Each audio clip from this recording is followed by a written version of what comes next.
అలాగే సార్ ఈ ప్రశ్నకి దానికి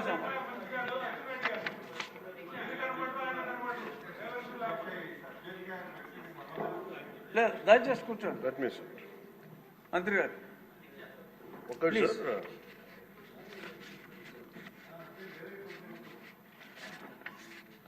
ముందు ఇందాక ఆవిడ చెప్పింది, మన గౌరవ సార్ మాధవ్ గారు చెప్పిన ఫస్ట్ అది మోర్ రెలవెంట్ క్వశ్చన్ కాబట్టి దీనికంటే first let me answer for that sir. ఈ ఉప్పలపాడు బర్డ్ శాంక్చురీ దాదాపు 9 అడుగులు 8 అడుగులు ఉండాల్సింది అది 5 అడుగులకు వచ్చింది అనేది. అలాగే గుంటూరులో ఈ కాలువల్లో పూడికలు కానీ ఇవి ప్రత్యేకించి నేను ఈ ఫస్ట్ గుంటూరుని మోడల్గా తీసుకొని ఈ దసరా తర్వాతే నేను ప్రత్యక్షంగా నేను వెళ్తాను ఇది ఎందుకంటే ఇది ఆల్రెడీ మేము గత కొద్ది రోజులుగా డిస్కస్ చేసి, ఎందుకంటే అపాయింట్మెంట్స్ కొంచెం లేట్ అయినాయి అందరికి.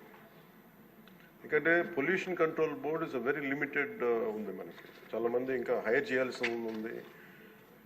గత ప్రభుత్వం కూడా నియమించాల్సిన సభ్యులను నియమించలేదు, కావాల్సిన సిబ్బందిని నియమించలేదు. Pollution control board is real. నేను ప్రాక్టికల్గా గౌరవ శాసనసభ్యులు బొండ ఉమామహేశ్వర గారు చెప్పిన దానికంటే వారికంటే ముందే నేను చాలా లోతుగా దీని మీద అధ్యయనం చేశాను అధ్యక్ష. చేసినప్పుడు ఒక షార్టేజ్ ఏముందంటే ఎంప్లాయీ షార్టేజ్ చాలా ఉంది. ఎంప్లాయ్మెంట్ చాలామంది ఒక ఎంప్లాయ్మెంట్ ఇంత కావాలంటే దాంట్లో దాదాపు ఒక 2/3 లేదు అధ్యక్ష. వాళ్ళు ఉన్న డిమాండ్కి పెరుగుతున్న గ్రోత్కి దాని తగ్గ మానిటరింగ్ చేయడానికి లేరు ఒక మనుషులు. అలాగే దీంట్లో అవకతవకలు ఉన్నాయా అంటే గౌరవ శాసనసభ్యులు చెప్పినట్టుగా ఫస్ట్ పని చేయాల్సిన ఎవరు అధ్యక్ష? అర్బన్ బాడీస్ పనిచేయాలి, మున్సిపాలిటీస్ పనిచేయాలి. Everything you cannot completely directly correlate with pollution control board. అలాగే వారిది నేను ఒక ఆయన సరిదిద్దుకోవాలో లేదంటే నాకు తెలియదు, కానీ ఒక మాట అయితే చెప్పదలుచుకున్నాను. ఇది అందుబాటులో ఉండరు, ఇవన్నీ తప్పు. రాగానే గౌరవ మనకి చైర్మన్ గారికి కూడా చెప్పాను, first pollution control board open చేయమని. అదొక వాస్తవం ఏంటంటే పొల్యూషన్ కంట్రోల్ బోర్డు సామాన్య మనిషికి సంబంధం లేదు, ఓన్లీ ఇండస్ట్రియల్ కనెక్టెడ్ అనుకుంటారు. ఇది ఫస్ట్ టైం కృష్ణయ్య గారు వచ్చాక వారికి తెలియజేసిన హీ హ్యాస్ ఓపెన్డ్ ఇట్. ఎవరైనా సరే ఎనీ ఆఫీస్కి వెళ్ళిపోయి మీరు పొల్యూషన్ కంట్రోల్ బోర్డు ఆఫీస్కి వెళ్తే మీకు అది ఓపెన్గా ఉంటుంది. దానికి నేను బాధ్యత తీసుకున్న తర్వాత మొట్టమొదటి చేసిన అధ్యక్ష.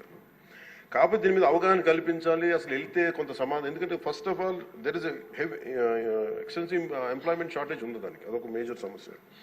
అలాగే వారు లేవనెత్తింది ఇంకొకటి రామ్కి సంస్థ మీద, వారికి షోకాస్ నోటీస్ ఇష్యూ చేయడం జరిగింది, యాక్షన్ తీసుకోవడం జరిగింది. అలాగే చాలా వ్యర్థాలు వదిలేస్తున్నారు ఇవన్నీ. అంటే ఒక ప్రాబ్లం ఏముందంటే ఏదన్నా సరే స్ట్రిక్ట్ యాక్షన్ తీసుకోవాలి అంటే ఎన్ని ఇండస్ట్రీస్ మూతపడిపోతే మనకు తెలియదు అధ్యక్ష. ఇప్పుడు మీకు ఇందాక నేను ఎందుకు ప్రస్తావించానంటే ఉదాహరణకి ఫ్లెక్సీస్. ఇప్పుడు ఫ్లెక్సీలని వెంటనే మనందరికీ తెలుసు, ఫ్లెక్సీస్ మైక్రో లెవెల్ డిస్ట్రిబ్యూట్ అయిపోయి భూమిలోకి ఇంకిపోతున్నాయి, నీళ్ళలోకి వెళ్ళిపోతున్నాయి, గాల్లో కలిసిపోతున్నాయి, ఆ తిరిగి తల్లి గర్భంలోకి వెళ్ళిపోతుంది, ఇవన్నీ తెలుసు. కానీ ఏదైనా వెంటనే బ్యాన్ చేద్దామంటే it has become an employment source for many people. కొన్ని కుటుంబాలు రోడ్డు మీద పడిపోతాయి. సో దీనికి ఏం చేయాలి? దీనికి చాలా సహజ క్రమంలో తీసుకురావాలి, ఒక మార్పు పట్టుకురావాలి, చాలా సహజ క్రమంలో కొంత అవగాహన కల్పించాలి, వారికి కొంత తెలియజేయాలి. సడన్గా మెషిన్ పెట్టాల్సిన ప్లాస్టిక్ పెట్టే చోట బయోడిగ్రేడబుల్ మెటీరియల్ పెట్టాలంటే దానికి ఆ పర్టికులర్ ప్రింటింగ్ మెషిన్ ఎంతవరకు యాక్సెప్ట్ చేస్తే కలర్స్ అంత సాచురేషన్ ఉంటుందా లేదా, ఇవన్నీ కూడా ఆలోచించాలి అధ్యక్ష. నా ఉద్దేశం ఏంటంటే ఒక ప్లాస్టిక్ చిన్నపాటి ఫ్లెక్సీకే మనం ఇంత ఆలోచిస్తున్నప్పుడు can you imagine the magnanimity to apply the real true pollution norms to every industry. ప్రపంచం మొత్తం మీద ఇది ఒక భారతదేశంలో అయితే ప్రపంచం మొత్తం మీద I'm very deep committed environmentalist అధ్యక్ష. నేను రియల్ లైఫ్లో వాడటానికి ఆలోచిస్తాను.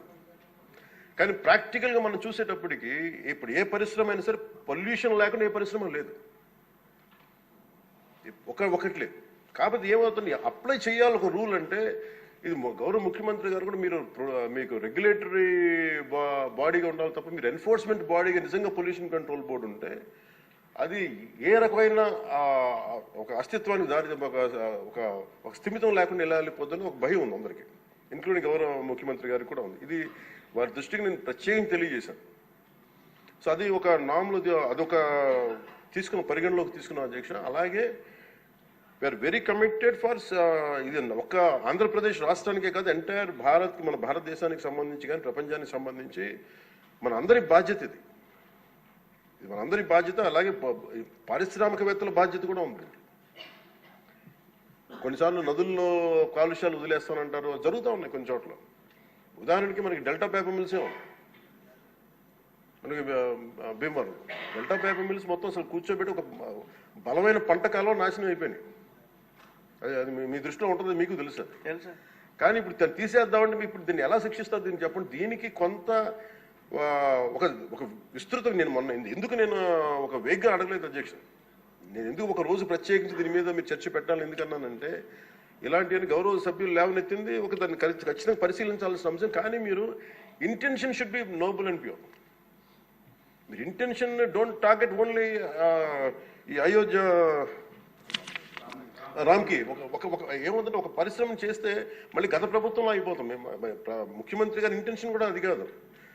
ఇప్పుడు ఈ వేరే పార్టీల నుంచి రూలింగ్ పార్టీలోకి వచ్చారు, వీళ్ళందరినీ తీసుకున్నప్పుడు కంటిన్యూస్ వాళ్ళ సైడ్ తీసుకున్నారో మనకు తెలియదు. కానీ వాళ్ళు గతంలో పనిచేశారు కదా, ఆ ఇంటెన్షన్తో చేస్తే మటుకు అది ఈ ప్రభుత్వానికి అది రైట్ కాదు.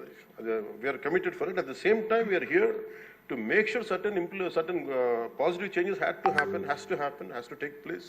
But how do we take it forward? ఇది ఒక విస్తృత స్థాయి చర్చ జరిగితే తప్ప, గౌరవ ముఖ్యమంత్రి గారు కూడా దీని మీద నిర్ణయం తీసుకోవాలంటే గౌరవ సభ్యులందరూ కూడా దీంట్లో పాల్గొని ఈ నిర్ణయం తీసుకుంటే, ఈ పాలసీ చేంజ్ చేస్తే, ఇంప్లిమెంట్ చేస్తే, ఒక పాలసీని ఇంప్లిమెంట్ చేయాలో ఏమేమి ఉంటాయి కళ్ళ ముందు. మనకి ఈ రోజుకి వివేకానంద గారి కేసులో మర్డర్ జరిగిందని తెలుసు, మనం ఇంకా చేయలేకపోతున్నాం దాన్ని. ఇవన్నీ అందుకని దీన్ని అంటే నా ఉద్దేశంలో అప్పీల్ టు యూ, గౌరవ శాసనసభ్యుల్ని నేను ఒకటే కోరేది ఏంటంటే, బొండమ్మ గారిని ఖచ్చితంగా it will be taken, it will be considered, and this is my commitment to you all. ఈ సభకి మీ ద్వారా నేను కమిట్మెంట్ ఇస్తాను. పర్యావరణాన్ని చాలా చాలా ప్రథమ బాధ్యతగా మేము తీసుకున్నాం అధ్యక్ష. కాకపోతే దీనికి ఏంటంటే ఫండింగ్ ఇవన్నీ ఉన్నాయి. మేము ఫండింగ్ దాటి కూడా చెప్తున్నాం అధ్యక్ష. ఇది ఒక మీరు ఎమోషనల్ కమిట్మెంట్ అనుకోండి, దీన్ని ఒక గుండె లోతుల నుంచి వచ్చిన ఒక స్ఫూర్తితో చెప్తున్నా ఏదన్నా అనుకోండి. ఈరోజు మనకి నిజంగా పర్యావరణాన్ని పరిరక్షించాలంటే అంత నిధులు కూడా లేవు మనకి. ప్రజలు తినేసి అక్కడ వేసేస్తున్నారు ప్లాస్టిక్. దీనికి చంద్రబాబు గారిని మేము వెళ్ళి కూర్చోబెట్టి రోజు తీయలేం అధ్యక్ష. దీనికి దేర్ ఆర్ ఎనఫ్ ఎంప్లాయ్మెంట్. దాని అంత చాలా మంది ఎంప్లాయీస్ ఉన్నారు, ప్రజల్లో ఇది రావాలి. సో దానికి తగ్గట్టుగా ఏం చేయాలని ఈ సభ కొంచెం సీరియస్గా తీసుకొని దీని ఒక అవగాహన అందరికి కల్పించుకొని మనందరికీ ఒక బలమైన బాధ్యతగా తీసుకుంటే దాన్ని ఇది మనం ప్రజల్లోకి 5 కోట్ల మంది ప్రజల్లోకి తీసుకెళ్ళచ్చు అధ్యక్ష. అది మీ ద్వారా కోరుకుంటున్నాం.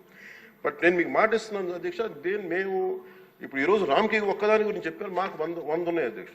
ఇలాంటి నేను ఒక 25-50 చెప్పగలను as on today. But the purpose will be defeated. భయపెట్టడం పారిశ్రామికవేత్తల్ని, లేదంటే వాళ్ళని కూర్చోబెట్టి వాళ్ళని మన ఏమేమి జరుగుతుందో వాళ్ళకి తెలియజెప్పి వాళ్ళ ద్వారా చేయించడం. ఇప్పుడు ఇదే నాకు డెల్టా పేపర్ మిల్స్ మనకి మొన్న కూడా ఉన్నాయి. ఆక్వా ఈరోజు 25,000 ఇన్ని వేల కోట్ల ఆదాయం ఆక్వా ఇస్తుంది. అది ఎంత పొల్యూషన్ క్రియేట్ చేస్తుంది మాట్లాడాలంటే. దాన్ని ఇండివిజువలైజ్ చేయలేదు కదా, it should be total policy. అందుకని దీన్ని దృష్టిలో పెట్టుకొని మీరు దీన్ని ఈ ఒక్క ప్రశ్నతో ఈ ఒక్క పోటుతో కాకుండా విస్తృత స్థాయిలో మీరు ఒక రోజు దీని మీద చర్చించి, pollution is the future of our life. Pollution జరిగితే మనం ఎంత డబ్బులున్నా ఎంతున్నా ఆనందంగా బతకలేని పరిస్థితులు, మాస్కులు పెట్టుకోవాల్సిన పరిస్థితులు వస్తాయి భవిష్యత్తులో. అలాగే ఉన్నాయి యాజ్ ఆన్ టుడే. మీరు దీని మీద ఒక నోట్ చేయండి అధ్యక్ష. ఒక విస్తృత స్థాయి ఒక అసెంబ్లీ ఒక సభ జరగాలి దీని మీద. ఆ రోజు వచ్చేలోపు మేము ఏమేం చేసాం, ఈ రోజు గౌరవ శాసనసభ్యులు లేవనెత్తిన అంశాలన్నిటికీ నేనే ప్రత్యక్షంగా వెళ్ళి ప్రతిదీ నేను పరిశీలించి నేను దాని మీద సరైన మీకు ఒక నివేదిక అందజేస్తాను. నేను మీకు హామీ ఇస్తున్నాను. Thank you.